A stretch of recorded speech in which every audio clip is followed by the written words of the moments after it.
ক্রিকেটের খবর জানাবে এবার। আজও মিরপুরে অনুশীলন করেছে ক্রিকেটাররা, তবে এদিন মূল মাঠে ব্যাটিং বোলিং এ বেশি মনোযোগী ছিল। গেল কয়েকদিন ধরে সাদা বলে অনুশীলন করেছেন সৌম্য, মাহমুদুল্লাহ, পারভেজ ইমনের মতো ক্রিকেটাররা। রোববার যোগ দিয়েছেন লিটন দাস, মুশফিকুর রহিম, জাকির হাসান, সাদমান ইসলাম। টাইগার কোচিং স্টাফ ছুটিতে মুশফিকুর রহিমদের অনুশীলনের দায়িত্ব সামলাচ্ছেন বিসিবি কোচ মিজানুর রহমান বাবুলরা। ঐচ্ছিক হলেও হোম অব ক্রিকেটের সেন্ট্রাল উইকেটে সিরিয়াস মুডে ব্যাট বলের অনুশীলন সারল টাইগাররা। ঘনিয়ে আসছে দিন, সাদা পোশাকের ক্রিকেটে রোহিত কোহলিদের মোকাবেলা করতে হবে তাদের মাঠেই।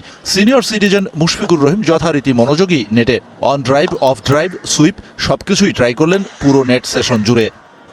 টেস্ট ক্যারিয়ারে 4 নম্বর ডাবল সেঞ্চুরিটা হতে গিয়েও রাওয়ালপিন্ডিতে দিয়েছে 9 রানের আফসোস। সাদা পোশাকের ক্রিকেটে 90 টেস্ট খেলা মুশফিকুর রহিম রান করেছেন 5892, সেঞ্চুরি 11টা, যার মধ্যে রয়েছে 3টা ডাবল সেঞ্চুরি। আর ভারতের বিপক্ষে মুশফিক খেলেছেন এ পর্যন্ত 8 টেস্ট, সর্বোচ্চ 127 সহ মোট রান করেছেন 604। তাই অন্যান্য প্রতিপক্ষের মতোই ভারতের বিপক্ষেও টাইগার ব্রিগেডে মুশফিক যথারীতি আস্থার নাম। খারাপ সময় পেছনে ফেলে ব্যাট আর কিপিং গ্লাভস হাতে সমর্থিতে ফিরতে শুরু করেছেন লিটন কুমার দাস। রঙিন পোশাকের ক্রিকেটে টপ অর্ডারে ব্যাট করলেও টেস্টে মিডল অর্ডারে স্বাচ্ছন্দ্যে খেলে থাকেন এই ব্যাটার। পাকিস্তানের বিপক্ষে দ্বিতীয় টেস্টে সেঞ্চুরি হাঁকিয়ে দলকে খাদের কিনারা থেকে টেনে তোলা লিটনের দিকে থাকবে আলাদা নজর। ভারত সফরেও নিজের সেরাটা দেবেন তেমনটাই প্রত্যাশা। বল হাতে সেন্ট্রাল উইকেটে সুইং বাউন্সের পসরা সাজালেন শরীফুল ইসলামরা। গেল পাকিস্তান সফরে মিরাজ সাকিবদের সাথে কাঁধে কাঁধ মিলিয়ে স্বাগতিকদের টাফ টাইম দিয়েছে টাইগার পেস ইউনিট। সেখান থেকে প্রত্যাশা বেড়েছে ভক্তদের। ভারতেও অব্যাহত থাকবে টাইগার পেসারদের দাপট। ক্রিকেট মাঠে স্টাইলিশ, সুইট টাইমার, কারো কাছে মোনালিসার মতোই দৃষ্টিনন্দন। দুর্দান্ত সব শট খেলায় জুরি মেলা ভার লিটন কুমার দাসের। পাকিস্তানের বিপক্ষে 2 টেস্টে 2 সেঞ্চুরিয়ান, মিরপুরে জুটি বেঁধে উইলো শান দিচ্ছেন মুশফিক লিটন। মিডল অর্ডারে ওদের পার্টনারশিপ জমে গেলেই চোখ কপালে উঠবে ভারতীয়দের। 19 সেপ্টেম্বর চেন্নাইয়ে টিম ইন্ডিয়ার বিপক্ষে পয়লা টেস্ট। বেস্ট হতেই শেরি বাংলায় অনুশীলন শুরু করেছে টিম বাংলাদেশ। ভারতকে প্রতিপক্ষ হিসেবে পেলেই যেন চওড়া হয়ে যায় লিটন মুশফিকের ব্যাট। দারুণ টাচে থাকা এই জুটি আসছে সিরিজেও বাংলাদেশের এক্স ফ্যাক্টর। সাদা বলের খেলায় বেশ কবার ভারতকে ধোলাই দিয়েছেন লিটন কুমার দাস। সবচেয়ে এক্সপ্লোসিভ ছিল 2022-এর টি-20 বিশ্বকাপের ইনিংসটা। অ্যাডিলেইডে 222 স্ট্রাইক রেটে 27 বলে তুলেছিলেন 60 রান। সেদিন আইপিএলের ওনাররাও মুগ্ধ হন এলকেডির ব্যাটিংয়ে। তবে রোহিত শর্মারা লিটনের উইলোর ধার আগেই টের পেয়েছেন। 2018-র এশিয়া কাপ ফাইনাল দুবাইয়ে লিটন ছিলেন অসাধারণ, অনবদ্য। সেদিনের 117 বলে 121 রানের ইনিংস দেখে প্রশংসা করেছিলেন নানান দেশের ক্রিকেট এক্সপার্টরাও। ভারতের বিপক্ষে লিটনের টেস্ট ক্যারিয়ার শুরু। 9 বছরে টিম ইন্ডিয়ার বিপক্ষে খেলেছেন মাত্র 5 টেস্ট। 37.85 গড়টা মন্দ নয়, যদিও একটাও সেঞ্চুরি মেলেনি রোহিত কোহলিদের বিপক্ষে। ইনফর্ম লিটনের আক্ষেপটা কি এবার কেটে যাচ্ছে চেন্নাই কিংবা কানপুরে? 2 যুগ হলো টেস্ট আঙ্গিনায় বাংলাদেশ। ভারতের মাটিতে খেলেছে মাত্র 3টা ম্যাচ। রোহিতদের ডেরায় টাইগারদের পক্ষে একমাত্র সেঞ্চুরিয়ান মুশফিকুর রহিম।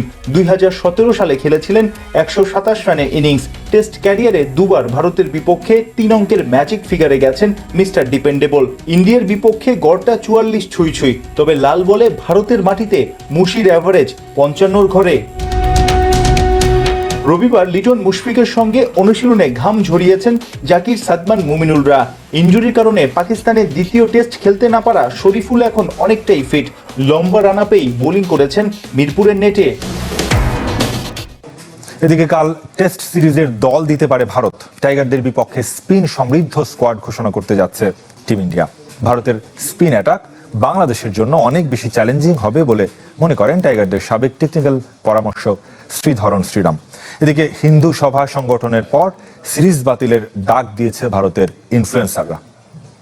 ইন্ডিয়া আগের তুলনায় বাংলাদেশকে আরো সমীহ করবে, অন্তত টাইগার পেসারদের। নাহিদ রানা, হাসান মাহমুদ, তাসকিন আহমেদের পেস আগুনে পুড়ে ছাই হয়েছে পাকিস্তান।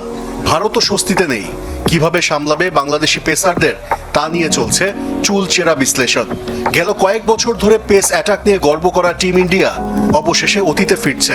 টাইগারদের ঘায়েল কোর্টে স্পিন ফাঁদ পাততে চলেছে।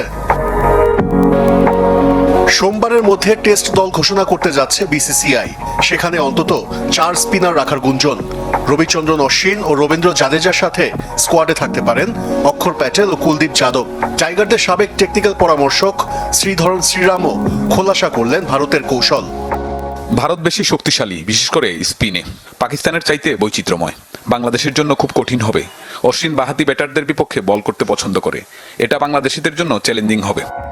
হিন্দু মহাসভার পর এবার ভারতের নেটিজেনরাও হুমকি দিচ্ছে বিসিসিআইকে।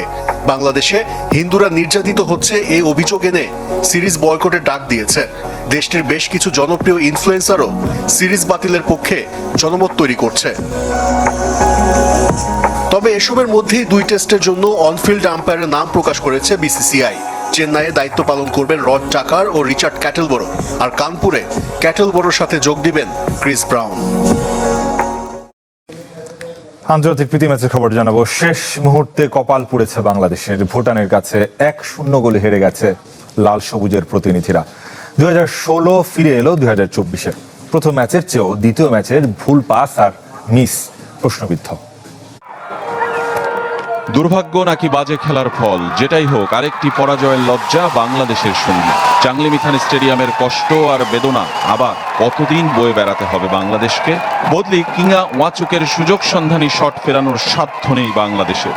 তাকে আনমার্ক রেখেছিলেন বাংলাদেশ ডিফেন্ডাররা। পুরো ম্যাচেই ভুল পাস আর মিস হাত ধরাধরি করে এগিয়েছে থিম্পুর চাংলিমিথান স্টেডিয়ামে। নতুন ম্যাচে আর্মব্যান্ড হাতে নতুন অধিনায়ক সোহেল রানা। এদিনও জামাল ভুঁইয়ার জায়গা হয়নি প্রথম একাদশে। পরিবর্তনে শাহরিয়ার ইমন ও ইসা ফয়সালকে সুযোগ দিয়েছেন কোচ কাবরেরা। প্রথম ম্যাচের মতো ততটা সাবধানী না হয়ে প্রেসিং ফুটবল খেলার চেষ্টায় বাংলাদেশ। বল পজিশন বাড়ানোর শুরুর চেষ্টা শেষ পর্যন্ত অবশ্য টেকেনি। উল্টো ভুটান কাউন্টার অ্যাটাকে একাধিক সুযোগ তৈরি করে। শেরিং ওয়াংচুকের ব্যাক হেড থেকে ইয়েশি গেলসেনের শট যায় বারের উপর দিয়ে। কয়েক মিনিটের মধ্যে শেরিং এর সেট পিস থেকে অধিনায়ক নিমা ওয়াংদির শট অল্পের জন্য লক্ষ্যভ্রষ্ট। তবে সেরা সুযোগ হয়ে আসে শেলট্রিম নামগিলের শট। মিতুল মার্মার হাত ছুঁয়ে রক্ষা পায় বাংলাদেশ। প্রথমার্ধের যোগ করা সময়ে বাংলাদেশের সেরা সুযোগ। শাহরিয়ার ইমন একা প্রতিপক্ষ গোলরক্ষককে পেয়েও ফিনিশিংয়ে ব্যর্থ। দ্বিতীয়ার্ধে বাংলাদেশ একের পর এক অসংখ্য ভুল করেছে, তার খেসারত দিয়েছে পরাজয়।